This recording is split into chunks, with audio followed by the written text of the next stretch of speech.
فاعل کو حذف کر دیا جاتا ہے. جیسے دیکھیے وہ اما للخوف علیہ، یا تو اس پر خوف کی وجہ سے، جیسے ضربا فلان، فلاں کو مارا گیا. اذا عرفت الضارب، جب تم مارنے والے کو جانو، غیر انکا خفتہ علیہ، مگر یہ کہ تمہیں اس کی جان پر خوف ہو، فلم تذکر ہو، تو تم اسے بیان نہیں کرتے، بلکہ صرف مفعول اور فعل مجہول کو بیان کر کے کہہ دیتے ہو کہ فلاں کو مارا گیا. وَإِمَّا لِلْخَوْفِ مِنْهُ، یا فاعل کی جانب سے ڈر ہو، خوف ہو. مثلا فاعل یعنی جو کام کرنے والا ہے وہ بہت شریر ہے، وہ اگر سنے گا کہ ہمارے بارے میں ایسا کہا گیا ہے تو وہ نقصان پہنچائے گا یا جان سے مار دے گا، تو ایسی صورت میں فاعل کو بیان نہیں کیا جاتا. وَإِمَّا لِلْخَوْفِ مِنْهُ، یا تو فاعل سے ڈر کی وجہ سے، جیسے سورق الحصان، گھوڑے کو چرا لیا گیا. اذا عرفت السارق، جب تم چور کو پہچانو، فلم تذکر ہو، تو اسے بیان نہیں کرتے ہو، خوف منہ، اس کے ڈر کی وجہ سے، لأنہ شریر مثلا، کیونکہ مثلا وہ شریر ہو، بدماش ہو، تو ایسی صورت میں اسے نہیں بیان کیا جاتا. وَإِمَّا لِشَرَفِهِ، یا تو اس وجہ سے کہ فاعل بہت قدر و منزلت والا ہو، عزت والے، شرف ہی اس کی عزت کی وجہ سے، جیسے عمل عمل منکر، برا کام کیا گیا. برا کام کرنے والا اگر کوئی قدر و منزلت والا ہو، شرف والا ہو، تو اس کی بدنامی ہو جائے گی. تو اس کی بدنامی سے اسے بچانے کے لیے فاعل کو ذکر نہیں کیا جاتا اور یہ کہہ دیا جاتا ہے کہ جو بھی ہوا غلط ہوا، جو بھی ہوا برا ہوا، مگر فاعل کو ذکر نہیں کیا جاتا کیونکہ فاعل مثلا معزز ہوتا ہے. دیکھیے اما لشرف ہی، یا تو اس کے شرف اور عزت کی وجہ سے، جیسے عمل عمل منکر، برا کام کیا گیا.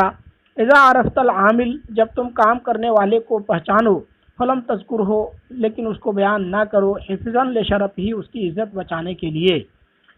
وَإِمَّا لِأَنَّهُ لَا يَتَعَلَّقُ بِذِكْرِهِ فَائِدَةٌ، یا تو اس وجہ سے کہ فاعل کو ذکر کرنے میں کوئی فائدہ متعلق نہ ہو، فاعل کو ذکر کرنے سے کوئی فائدہ نہ ہو. جیسے اذا حییتم بتحیۃ، جب تمہیں سلام کیا جائے.